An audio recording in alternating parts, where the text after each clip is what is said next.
going on, everybody? So finally able to watch enough new stuff and some other stuff that I like has some updates, so we'll be able to do that in this video. So when it comes to The Bear season 4, it looks like it will be ready by summer of 2025, so next year coming up, and that means that the show will have 4 seasons in 4 consecutive years. They kind of aim for like that June, right before July release date, and at least that's what the others have been, so hoping that's the case. And yeah, you just never know how many of these actors are going to be too busy to come back for the show, especially to do it consistently like this. I mean, it's not like how, like, say The Office was when they did like 20 plus episodes and they're basically busy for the whole half of the year and, you know, cranking out shows like that anymore. So they could do this consistently if they wanted to, but Jeremy Allen White, the main actor, is getting too busy. Ayo Edebiri is producing and probably trying to direct some stuff too. So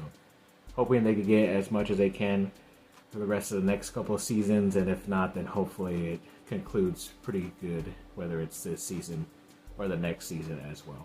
And a newer horror movie I was able to watch in the month of October was that movie Abigail that came out early. For some reason, horror movies come out throughout the whole entire year, and of course I think this one came out like January or February of this year, and it looked interesting. I was interested once I saw the trailers back then, but never went to go see it in theaters. But I guess this group of heists end up doing a job to where they had to kidnap a girl, and then they're trying to hold her for ransom is what they thought, and then apparently it turns on them, and it looks like they're basically her food, and she turns into some type of creature. I won't spoil it. I think they do in the trailer, but she turns into something, and it's pretty interesting. It's pretty cool. It's kind of scary here and there. It's not that crazy of a scary horror movie, but overall I thought it was a pretty good film in the end. So if you're interested in something kind of crazy, horrorish, but also pretty funny too here and there, definitely give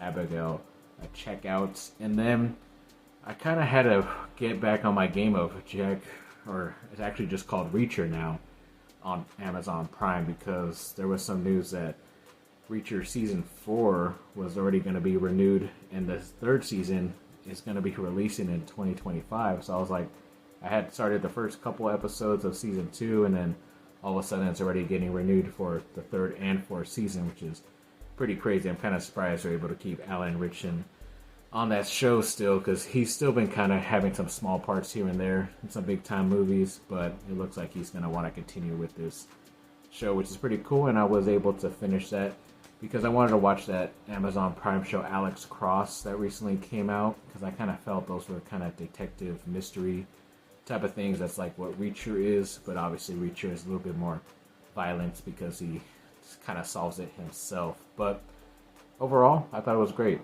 I liked it very much. I think I probably like season 1 better of Reacher, in my opinion, but I thought bringing in some of his crew that he worked with back in the past while they're like secret undercover units with the military, that's pretty cool, and kind of solving that issue because some of his people from that group are dying, and trying to figure that mystery out, and obviously taking out people in the process too while trying to solve it, and why this one company is trying to do this and trying to get like a bunch of missiles and stuff to try to activate them. So yeah, overall it's a pretty interesting story, and thought it was pretty good. And yeah, they kind of made him look like a little bit of a superhero towards the end. If you get to the end of the season, you'll find out why. But overall, thought it was really good, really enjoyed it, and definitely looking forward to season 3 in 2025.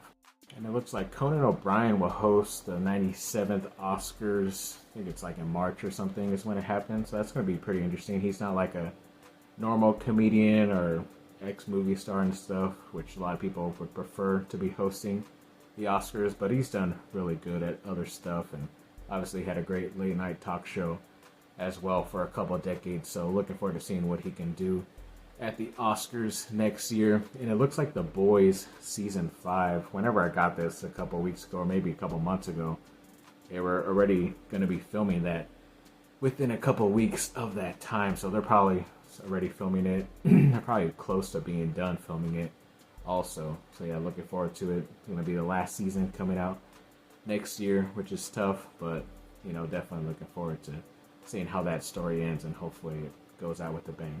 And now Tom DeLonge, yes, the frontman for Blink-182 and Angels and Airwaves, looks like he, according to himself on social media, says To the Stars Media sold a couple more TV series, announcements coming in due time, and Secret Machines, his book series he wrote, is going with Legendary, is moving forward or moving along in time for all the news he's learning about too. So he says he's scheming, so hopefully that means there's some positive stuff. I know usually you hear about stuff with other bigger projects, it's kind of already going and more fluid and all that crap, but for him, he's kind of still doing it on his own, so at least he got his foot in the door. He wants to make it perfect is what it looks like, which is always good, to at least make it last and make it good.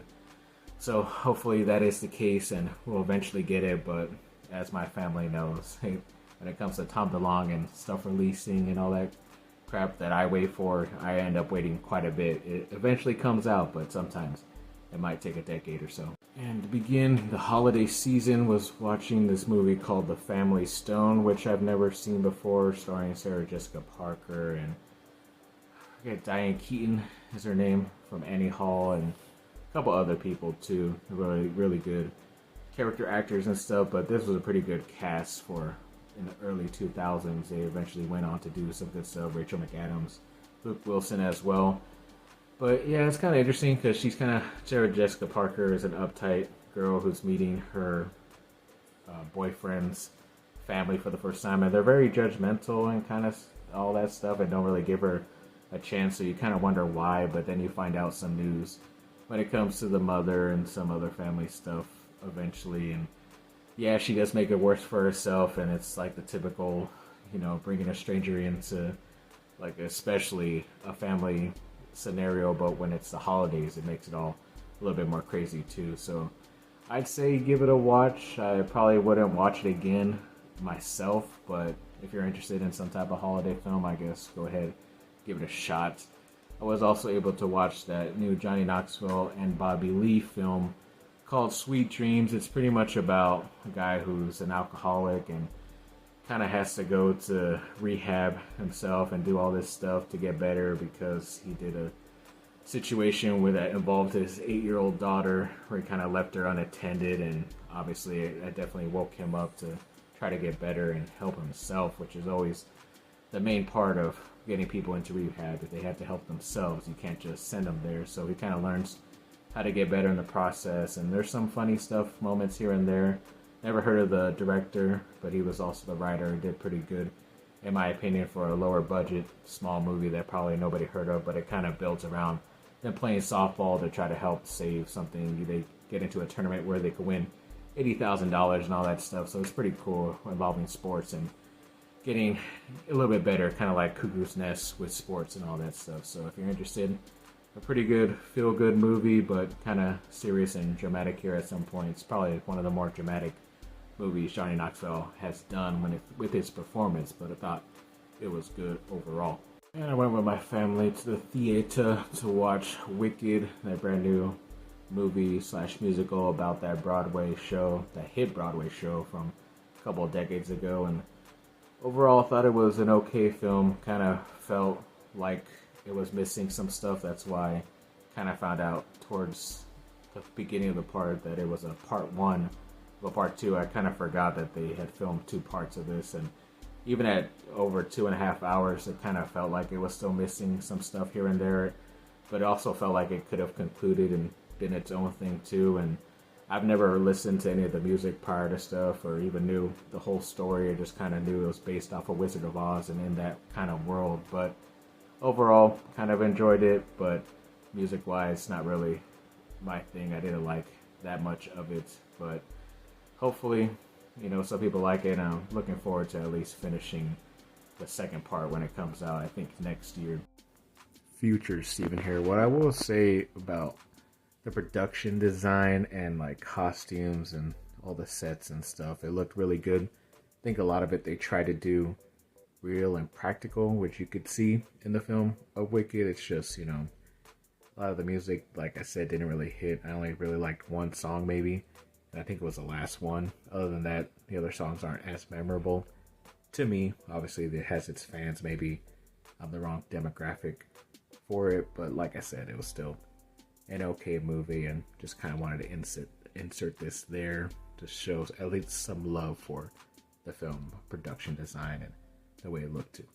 So thanks for watching, people. Like and subscribe, comment down below, let me know what y'all think. Have a great rest of your day. Bye.